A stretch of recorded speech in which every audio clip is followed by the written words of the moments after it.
मंदिरों में जाते हैं तो आरती देखते ही हैं। आरती क्यों करते हैं? आरती जो होती है इसमें भगवान को जो अष्ट धातु है वो सब के सब अर्पण किए जाते हैं। पंच महाभूत तो आप जानते हैं, पृथ्वी, आप, वायु, तेज, आकाश, इसी से हमारा शरीर बना है। और इसके अलावा सूक्ष्म शरीर है, मन, बुद्धि, नित्याहंकार से बना। तो ये 8 के 8 चीज़ें आरती में समर्पित करते हैं। तो पहली चीज़ पृथ्वी। पृथ्वी इसका ही वो स्वरूप है अगरबत्ती। पुण्यो गंध पृथ्व्यां च, पुण्य गंध पृथ्वी से आता है। जैसे पहली बार जब वर्षा होती है, वर्षा ग्रीष्म ऋतु के बाद, तो देखते हैं जमीन से खुशबू आती है। कितने जनों ने सूंघी है? सब सूंघी, क्योंकि आती है, जमीन में बहुत खुशबू है।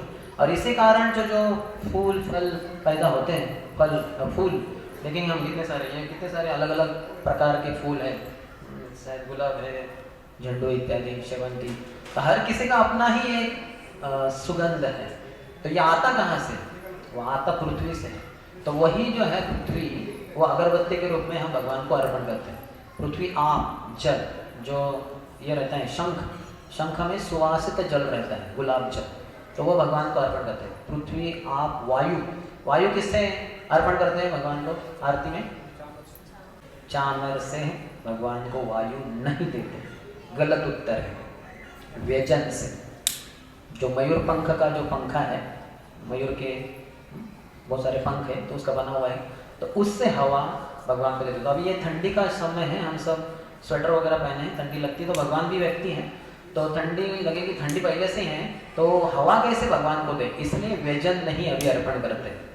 मंदिर में जाके देखिए, इस्कॉन के सभी मंदिरों में नहीं अर्पण करेंगे। एक वो व्यजन नहीं किया और नहीं करना है, नहीं तो अपराध हो जाएगा, सेवा अपराध हो जाता है। 32 प्रकार के सेवा अपराध है अर्च विग्रहों की सेवा में, तो ये नहीं कर सकते। जैसे ही गर्मी बढ़ेगी, इसके बाद जो भी है फरवरी मार्च में, तो फिर से वो व्यजन शुरू होगा, 7-8 महीने चलेगा, ठंडी के दिनों में नहीं। तो उससे हवा अर्पण करते हैं। तो अभी दूसरा प्रश्न, चामर क्या है? चामर से हवा नहीं है, हमने बोल दी, तभी चामर क्या है? तो चामर आता है चमड़ी गाय से, या टेल काऊ जो होते हैं हिमालय में, बहुत उनके बाल होते हैं। तो ये भगवान बद्रीनाथ के पीछे जब लामा लोग लगे थे, तो भगवान भाग गए वहाँ से बद्रीनाथ, और वो छुपने की जगह देख रहे थे, तो चमड़ी गाय की पूंछ में छिप गए भगवान। तो वो सब आ गए, अरे कहाँ गए दिखने रहे, थोड़ी देर ढूंढा, बाद में चले गए।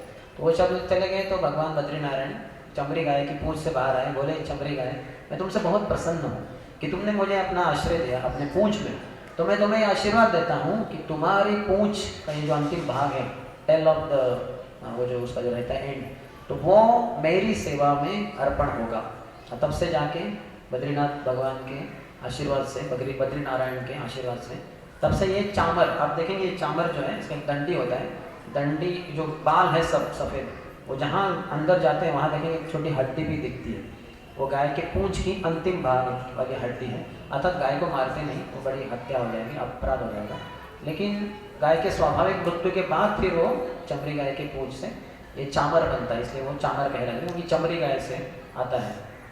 तो पृथ्वी, आप, वायु, तेज, तेज यानी ये फायर, फायर किससे अर्पण होता है? पंचदीप से, जो पंचदीप आप देखेंगे बाद में, तो इससे फायर। और फिर ईथर, आकाश, आकाश किससे अर्पण होता है? शंख से, शुरुआत के और अंत में कुम, जो शंख की ध्वनि है, तो वो उससे आकाश। तो ये 5 स्थूल हो गए, 3 सूक्ष्म भी हैं, वो कौन से हैं? मन, बुद्धि, अहंकार। जो पुजारी होता है उसको बहुत ध्यान से, मन से वो पूजा करनी होती है। जैसे दिया अर्पण कर रहे हैं, भगवान के चरण कमल को 4 बार, फिर नाभि कमल को 2 बार, मुख कमल को 3 बार, और फिर पूरे शरीर को 7 बार, बहुत ध्यान से। ऐसे नहीं कि फिर थोड़ा ऐसे नहीं कर सकता, वो बड़ा अपराध हो जाएगा, सेवा अपराध हो जाएगा। नहीं, बाकी कुछ नहीं करना है, सिर्फ ध्यान पूर्वक। तो मन, बुद्धि, वो जो पुजारी है उसको शास्त्र पढ़ने चाहिए, तो तब नहीं पढ़ सकता, तब तो आरती चल रही है। आरती करने के पहले, आरती के बाद उसको शास्त्र पढ़ने चाहिए। इसलिए इस्कॉन में ऐसे ही भक्तों को दूसरा इनिशिएशन दिया जाता है, दूसरी दीक्षा, ब्राह्मण दीक्षा, जिन्होंने शास्त्र अच्छे से पढ़े हैं। और ऐसा नहीं कि अभी शास्त्र अच्छे से पढ़े हो गए, ब्राह्मण दीक्षा अभी अंत हो गया, नहीं, पढ़ने हैं ग्रंथ, पता होना चाहिए हर चीज़ हम क्या कर रहे हैं, उसका क्या अर्थ है। ठीक से पता होना चाहिए, नहीं तो फिर हम भी अंध श्रद्धालु कहलाएंगे, पढ़े लिखे लोग इस्कॉन के, लेकिन अगर उनको पता नहीं है ये सब क्या कर रहे हैं हम लोग, तो हम भी तो अंध श्रद्धालु ही हो गए ना।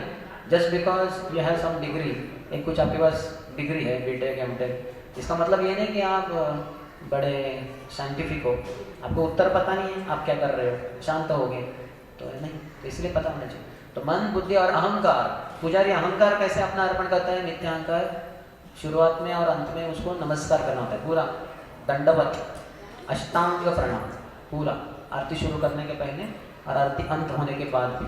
तो इस तरह से पूरा पृथ्वी, आप, वायु, तेज, आकाश, मन, बुद्धि, नित्याहंकार, ये सभी का सभी आरती के द्वारा हम भगवान को अर्पण कर रहे हैं। सब कुछ भगवान का है, उन्होंने हमें दिया है। ये शरीर भी पंच महाभूत से बना हुआ, इसमें भी मन, बुद्धि, अहंकार, ये सब कुछ भगवान के लिए है। और ये जो एलिमेंट्स हैं, जो घटक हैं पूरे संसार में, वो भी भगवान के हैं। तो सब कुछ भगवान को हम अर्पण करते हैं ये आरती के द्वारा।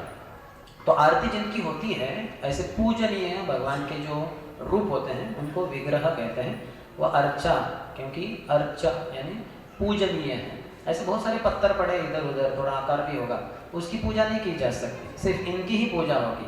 ये शास्त्रों के अनुसार बनाए गए हैं, गौरता हो, राधा कृष्ण, जगन्नाथ बलदेव सुभद्रा, सीताराम या फिर विठ्ठल रुक्मिणी, ये शास्त्रों के अनुसार बनाए जाते हैं, शास्त्रों में जैसे वर्णन है।